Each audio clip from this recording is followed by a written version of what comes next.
Welcome to Dysfunctions that make you go,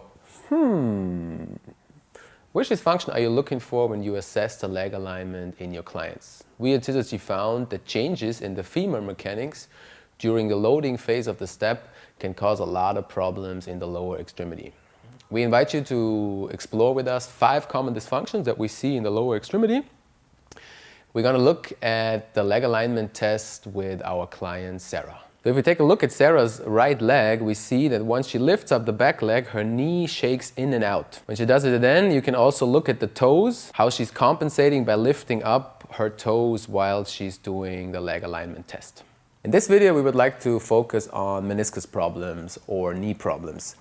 As we have talked before, this is one of the 5 common dysfunctions that you can see from having a changed femur mechanics during the loading response of the leg alignment. So first, in order for you to understand the mechanics of this test, we like to show you a couple of muscles, fascia structures, go into the biomechanics of the knee and the hip a little bit, so you can see why we think that those 2 problems are linked. First one, big muscle, everybody knows it. It's the glutemax. It's a very huge muscle coming from the ilium, the sacrum, and the coccyx bone, inserting into the femur and the IT band. That's basically coming from all of here. The second muscle I like to highlight is the piriformis, which comes from the front side of the sacrum, inserting into the femur also. Then we have the 2 gemellus muscles, which come from here to here. They also go to the femur. And we have the 2 obturator muscles, one comes from the inside, one from the outside, and they all go also to the femur. And the last one is the quadratus femoris, which is a little bit lower, which basically has the same. It goes from the ilium bone down to the femur. So when we look at the course of these muscles, we see that all of them have kind of the same course. They go from inside to outside. So the glutemax, all of the small muscles. So when they are having a course from inside to outside on the back side of our leg, meaning they have a lot of force on the external rotation of the hip.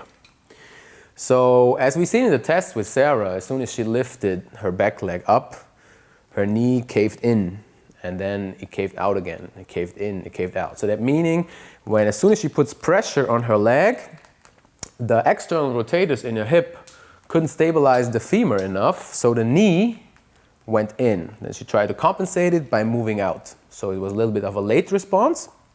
And this means that if we look at the structures inside of the knee, we have the medial meniscus, the lateral meniscus, the medial meniscus, as we all know, is a little more rigid. It's a little more connected.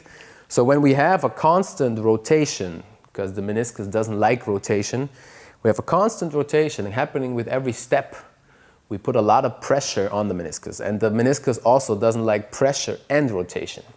So when, for example, Sarah goes for a run and she takes 20,000 steps and she does 10,000 small internal rotations on her knee, she can have a problem on her meniscus. This could be a tear, this could be also a compensation, so she gets pain on the medial part of her knee, which is very common.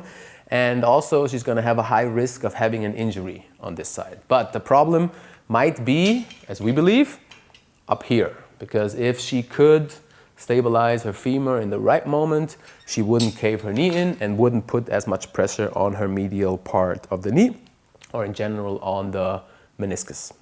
So that's why we believe that testing the leg alignment is very important even for meniscus problems.